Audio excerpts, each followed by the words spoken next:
Hi again, everybody. It is the 9-Minute Phill-Up. It is a Tuesday, correct, Jordan? Tuesday? Mm-hmm. Tuesday, February 4th, 2025. And we want to thank Valley Converting for being the sponsor of the 9-Minute Phill-Up. We greatly appreciate it. Can't thank you enough for all that they do. They are in the Gem City, located in the Gem City of Toronto, Ohio, T-Town. And Mike Biasi leads the way. If you have paper products that you want to recycle, maybe you have a book, you're done with it. You've read it, your whole family's read it. It's like, okay, what do we do? It's just taking up space. Well, give it a new life. Recycle it. And then it can turn into a different paper product. And they do a great job with that. You have maybe tax forms. It's tax season. I've got tax forms going back to 1995. Why do I have that many tax forms? I don't need. IRS is keeping for 7 years, and then you can get rid of them. Some people hang on to them. It's taking up space. Recycle them. They'll do that for you. And if you bring them enough paper, you can actually make some paper. You can make some money. So Valley Converting, thank you very much. Thank you to Mike Biasi and everybody up there. I keep looking at these buttons down here. Make the desk go up and down. There we go. I like that. All right, there we go.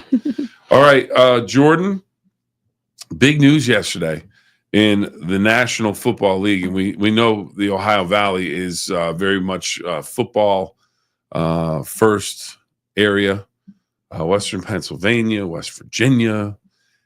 Well, really everybody. And this is a big week, of course, Super Bowl week. Mm-hmm. And the Cleveland Browns, Myles Garrett, trying to steal some headlines from the Super Bowl, I think. Now, yesterday he came out and we'll give you some stats on him. Give him some stats. Now, and by the way, I am not real bright. Just going to say that because I started off today, I was writing down the national days. I gave all this room for the national days. But I didn't know I was going to do the stats for Myles Garrett. Look, I squeezed them in all the way down the bottom. But then we have Hammer and Hank there. Yeah, the topics. Happy birthday, Hank. We're going to talk a little Hank Aaron a little bit. Man, the numbers just so impressive. But Myles Garrett, defensive end, Cleveland Browns, first overall pick out of Texas A&M in 2017, defensive player of the year 2023, first team All-Pro 4 times, second team All-Pro 2 times, 6-time Pro Bowler, all rookie team, 29 years old, no major injuries to speak of that I can think of that, yeah. It's not like, okay, he's had 2 knee surgeries or anything, I mean, she's had the usual stuff, but nothing major, I wouldn't say, that I can think of. Career NFL stats: tackles from the defensive end position, 352. Sacks, 102.5. That is a lot of sacks. Mm-hmm. That is a lot of sacks. Forced fumbles, 20. Recovered fumbles, 6. Pass deflection, 17. Defensive touchdowns, 1. He is 6'4", 272 pounds. Myles Garrett comes out and he says, hey, Cleveland Browns, thanks for everything. Thanks for basically. But I want to win. I want to win, and I get it. He's been there since 2017. I think they've been in the playoffs twice. They won 1 game with Baker Mayfield against the Steelers, COVID year. Mm-hmm. So they won that game, and then not this past year, but the year before, they went to Houston and did not perform well. Lost that game. Have not come close to AFC Championship game or anything like that. And he's decided he's going to request a trade. Put out a nice note to everybody. Love Cleveland, love the community, been playing for the community, but I want to win, so I'm requesting a trade. And I want to play for myself. So, well, every guy's an independent contractor. They're all trying to make as much money as possible. You only have so much time to make that money. So I understand that.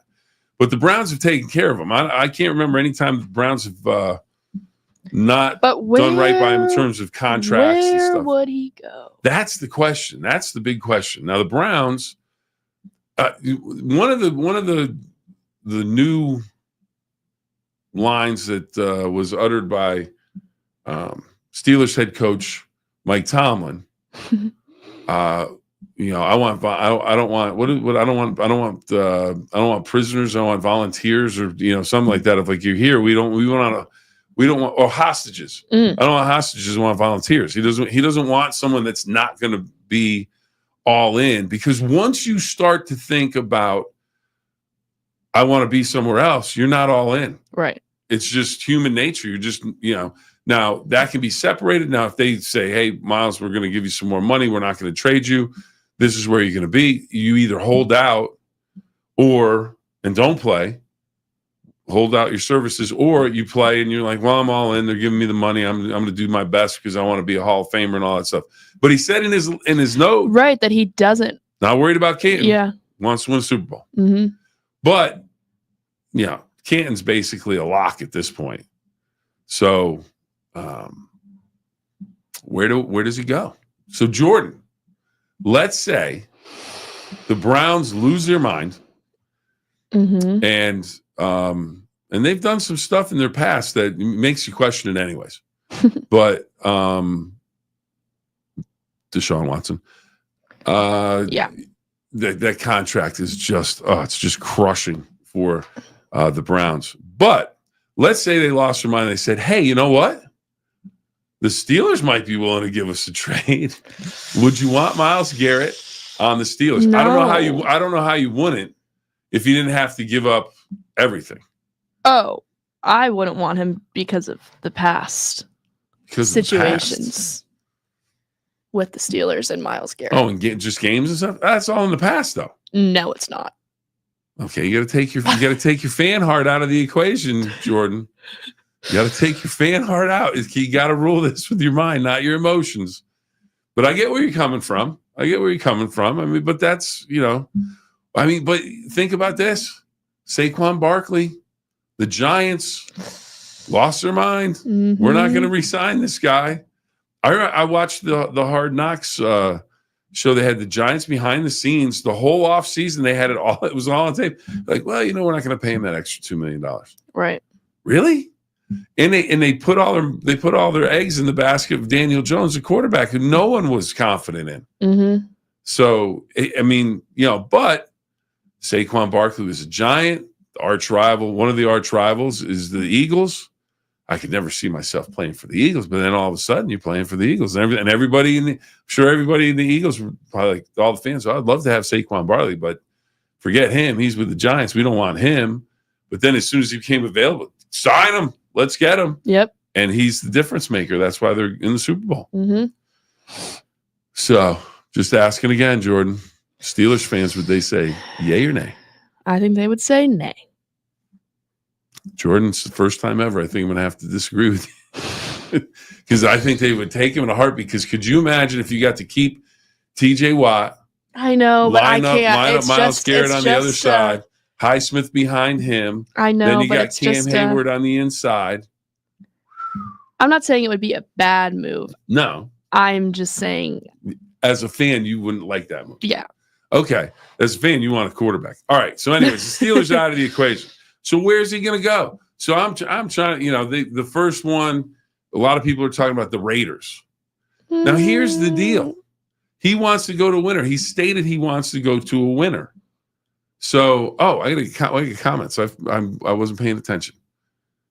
Bobby, good morning. Good morning. Good morning, Bobby. Good morning. So anybody has any thoughts out there about Myles Garrett or anything else that we're talking about today? National Days today, by the way. National Hemp Day. Homemade Soup Day. Ooh, some good homemade soup. Never hurt anybody. National Creative Acting Day. I didn't really look into that, so I'm not exactly sure what that is. And National Thank a Mail Carrier Day. So if you see your mail person, and they're carrying that bag around, just go up and say thank you. Because I would imagine that's a tough physical job every day of the year out there walking, bringing that mail to you. But back to Myles Garrett, Las Vegas, they basically, one of the experts said, Las Vegas may want to do it. And why not? They're trying to make a splash right now. They've got Pete Carroll coming back. They just signed Chip Kelly from Ohio State, the offensive coordinator. So they are trying to get things lined up. If you can have big success in Vegas, that's big because Vegas, they want to go to football games, and everybody that goes there, it's like Steelers play there. It's like a Steelers home game. Right. The Eagles go there. It's like an Eagles home game. They want Las Vegas. They want the Raiders to take over that city. And but you need to win. And they really haven't done that so far. So they need to win. So getting a guy like Myles Garrett would be great. But if you're Myles Garrett, do I want to go to the Raiders? Now, I'm not exactly sure what his deal is in terms of his trade clauses, no trade, can't trade, whatever the case may be. Mm-hmm. But then I came across a New York Times article, and they New York Times is supposed to be the smartest paper out there and all that type of stuff. They had a list of 10 different teams that might be interested, and they might have the pieces to trade. All right, what were the All teams? right, so now if you're looking at it from the team's point of view, sure. These are the 10 teams they had. Atlanta Falcons. I think they just went in alphabetical order. So, Atlanta Falcons, Buffalo Bills.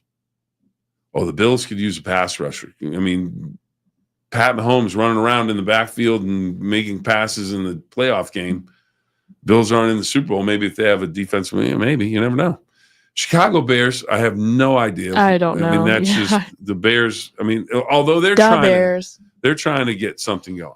Detroit Lions would make a lot of sense. It's especially with he broke his leg. Hutchinson, Aiden Hutchinson. Yeah.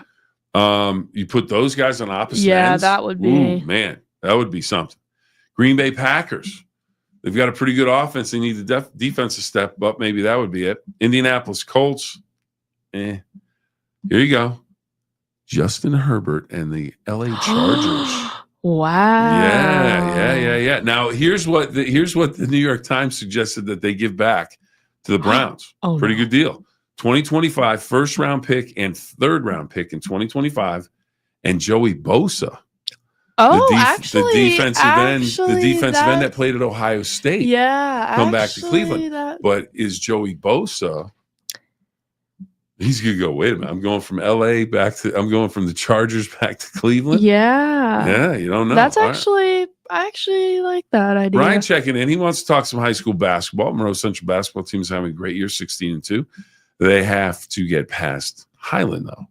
Yeah, I got to see them in person early in the season, Sam Andy Classic in Wheeling, and they lost in a really entertaining game to Wheeling Central. And then they had a return match at Monroe Central, and Monroe Central came away a winner there. They have an outstanding team. They could do some damage. So they have a great team. Brian, nice to hear from you. What do you think about all this Myles Garrett stuff? And what do you think about your offensive coordinator and defensive coordinator leaving the Ohio State Buckeyes? What's going on there? So, but Brian, Bobby checking in. Greatly appreciate it. Anybody wants to check in? Monroe Central having a great year.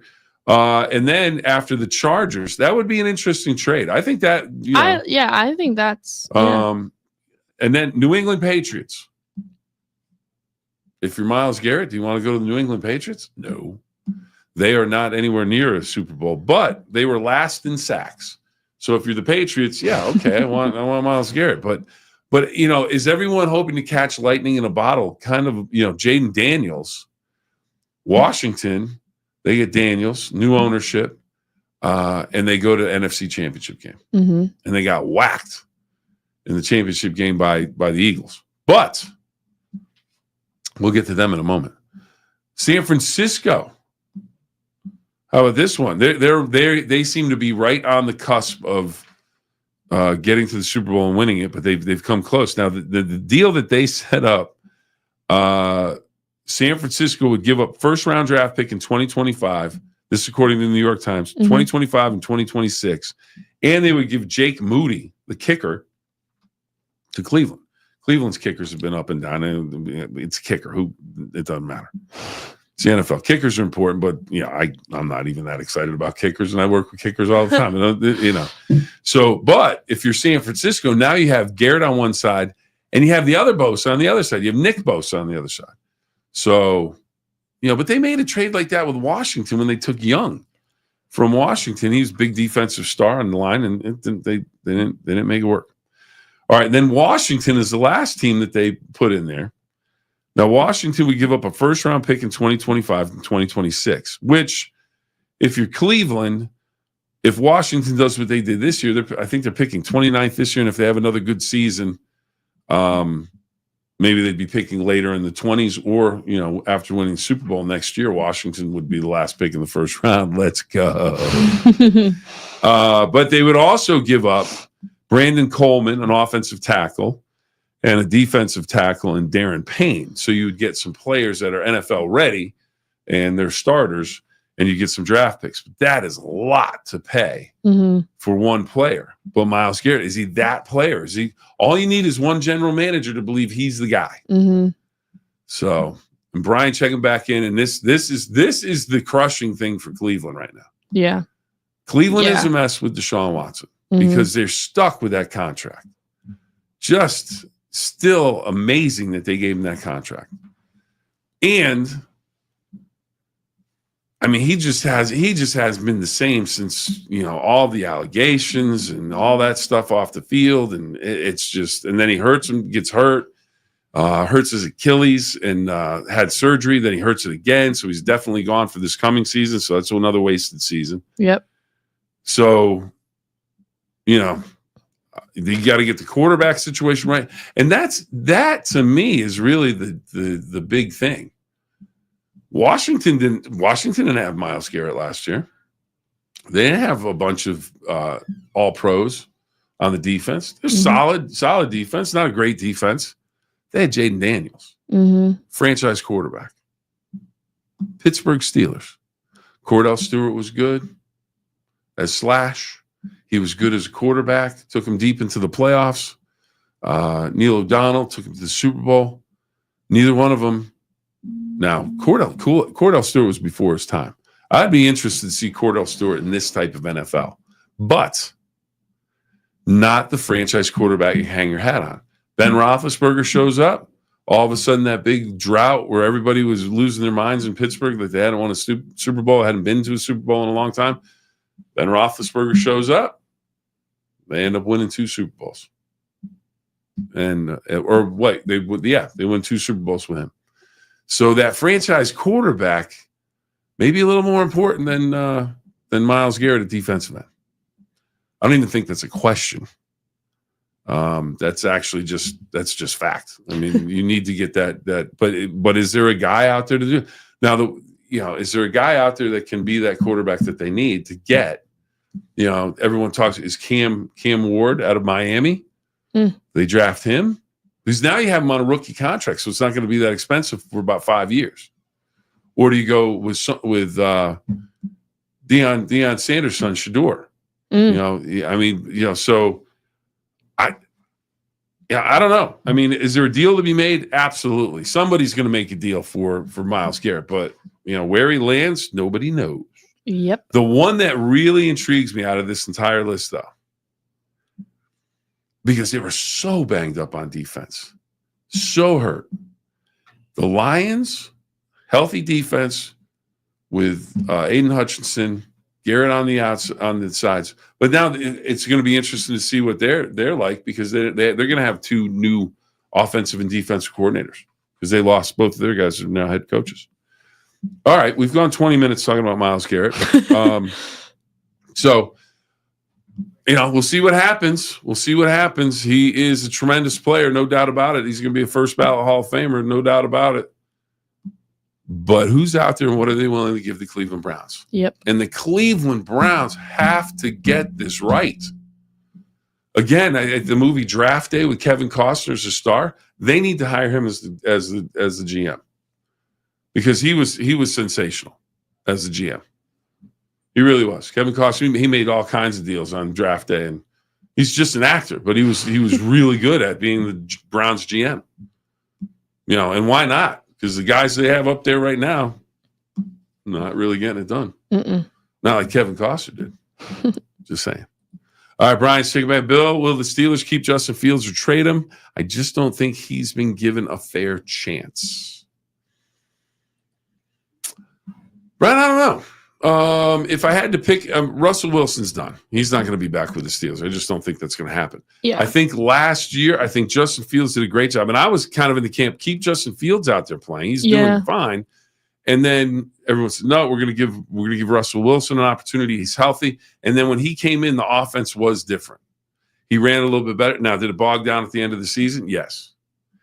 But I'm not sure if Justin Fields would have been that much better or not. I don't know.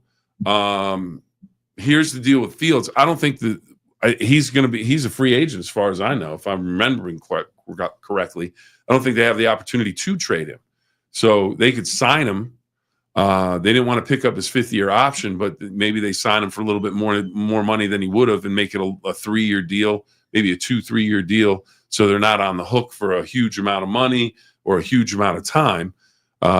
Fields, I think, is serviceable, but is he a franchise guy?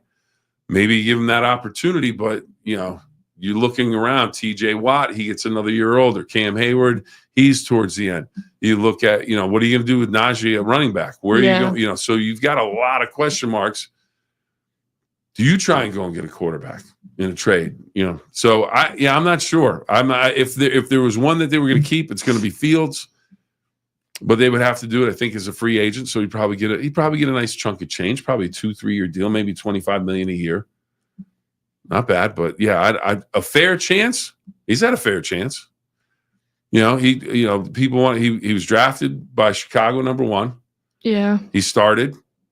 Did the offense coordinator change? Sure, but you know what? It's the National Football League. It's the not for long league, as they like to say in the league. If you don't get it done, so he had a chance to start. He had a chance to start in Pittsburgh. He had a chance to play. If he had balled out, as they say, and put up ridiculous numbers, Russell Wilson would have never seen the field last year. Right. But he didn't do that well. Jordan, what do you think? Should he be back with the Steelers next year, or should they look somewhere else?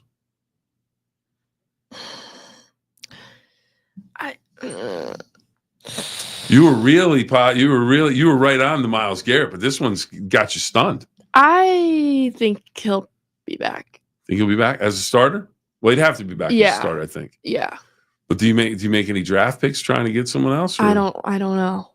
Mason Rudolph back with the Steelers? No. Just saying. No. Just saying. But yeah, I could see Fields back, but I think it would be on a free agent deal for a couple of years, and then they try and find that next guy. But I kind of disagree on the fair chance, because in the National Football League, you might get one chance to start in your whole career, unless you are one of those guys. If you're a guy that just, and that's the thing, people don't realize, National Football League rosters, you have a guy like a Ben Roethlisberger, Hines Ward, Jerome Bettis. I mean, they put together a team that, but the starters were around for some time. And that typically doesn't happen. But the guts of your team, the special teamers, the backups, all that, they change constantly. Right. Because, okay, I've got this guy for 3 years. Now I'm paying him $1 million a season. Well, I can draft a rookie that can run as fast as him, maybe as aggressive as he is, and I can pay him $750,000 for the next 3 years instead of $1.5 million. So you're trying to save money so you can pay a guy like Ben Roethlisberger $150 million. So a lot of that's the misconception. People, oh, yeah, the team. Well, the team is about core maybe 10, 15 guys. And I'm being generous. But then the rest of it changes. It just changes all the time. So, right. So some of those guys, they get a chance, they take advantage of it. All of a sudden they're a starter and they become, a star or a standout, you get one chance, solid NFL pro. Yeah. Ramon Foster, Brett Kiesel, just a couple of guys on the line for the Steelers back in the day. Ramon Foster, I watched him in the first training camp practice, and he had his lunch eaten. He was getting knocked around, moved around, but he just kept working and working, and they gave him that opportunity to work. And so he got that opportunity. But when he got into the game, if he didn't perform, he wouldn't have stayed in the lineup. So they gave him a chance to work on his craft. That's what the practice squad's for. But he got in there, and when he did get in there, couldn't get him out because he was ready. Brett Kiesel, same type of thing. He was a special teamer. He was a backup, and he just kept getting better and better. And then when he got in as a starter, he performed, and that's why he stayed a starter. Chris Hoke, nose tackle, backup to Casey Hampton. There wasn't much fall off because he was always ready to go, and when he had his opportunity, he performed. So Justin Fields, he performed pretty well this year.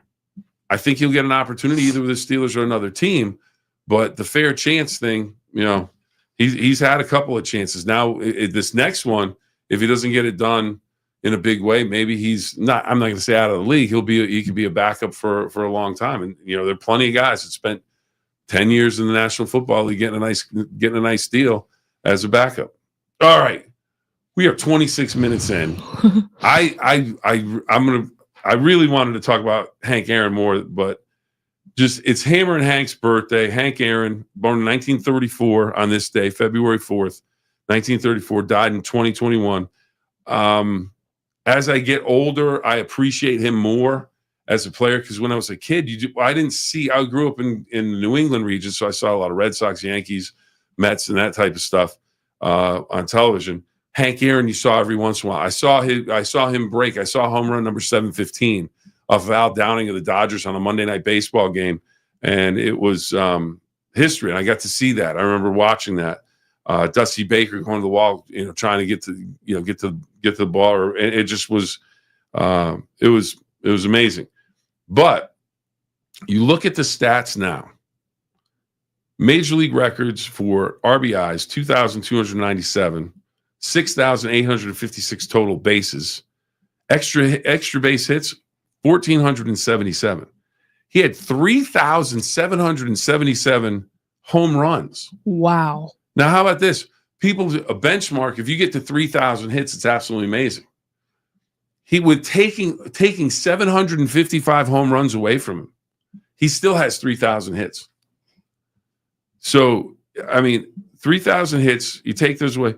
Then just his lifetime batting average 305. And he should be the home run leader. Barry Bonds, 762. A lot of people put an asterisk next to that because of alleged, steroid use and everything there. But that is what it is. But 755. How about that? At bats, he went up to bat 12,364 times. Oh my God. And this is how you become a Hall of Famer. They always say, well, you succeed 3 out of 10 times as a hitter, and you're an all-star, you're a Hall of Famer. In the 12,364 at bats, he had 3,777 hits. Wow. So just an amazing player, all-century team, 4-time MVP of the National League in 57, World Series champion 57, 25-time All-Star. 3-time Gold Glover, batting champion, home run leader, civil rights activist during his playing days and after his playing days. Presidential Medal of Freedom winner in 2000, or not winner, or honored with that in 2002. Hammer and Hank, happy birthday, Hammer and Hank. Just one of the all-time great baseball players, and from everything that I've seen, read, heard, seen interviews with him, just tremendous human being. Well, we talked about Jackie Robinson the other day. Mm-hmm. It was his birthday, and everything that he did, breaking the color barrier, and as an activist, just some of these people that you think, wow, it's a great baseball player. You look a little deeper, great human beings. Now, I'm sure there are plenty of baseball players out there that aren't great human beings, but when you get a legend like a Hank Aaron, a Jackie Robinson, it makes your heart feel good, because they were tremendous on and off the field and took advantage of their what everybody calls it, the platform. What's your platform? And they took advantage of it and just were absolutely sensational. And you're lucky to get to, like I always say, if you get a chance to watch greatness, watch it, enjoy it, soak it up, because you don't get to see it very often. But you can also see it in your day-to-day life. Today's National Mail Carrier Day. And I'll tell you what, there's some male persons out there that they just, they get it done. I remember we had a mail carrier that used to come in, and he would make a point of coming to see my dog Sweets every day. Always had a bone, but there you go. Made the dog happy. It made me happy. The dog was happy, and they got along the whole thing. I mean, it's like, it's one of those little things. It's like, man, it's really, when you really think about it, I'm sure he's going, this keep the dog from, biting me on the leg. But it's also, you didn't have to do that. Right. You didn't have to go out of his way. And people that just go out of their way for you, people that hold the door for you. Talk about that as a lost art. A lot of people just let the door swing shut. Yep. What happened? Anyways, I have been told that we need to get off of the service here, because we have some other stuff going on here at the station. So before I get in trouble, we're going to have to get going. So, Bobby, Brian, thank you for checking in. Greatly appreciate it. Everybody, thank you for watching Valley Converting. Can't thank you enough. Remember, everybody, 2 rules. Jordan, producer extraordinaire, thank you very much. 2 rules. Have fun and always try your best. We'll see you next time, everybody. Have a great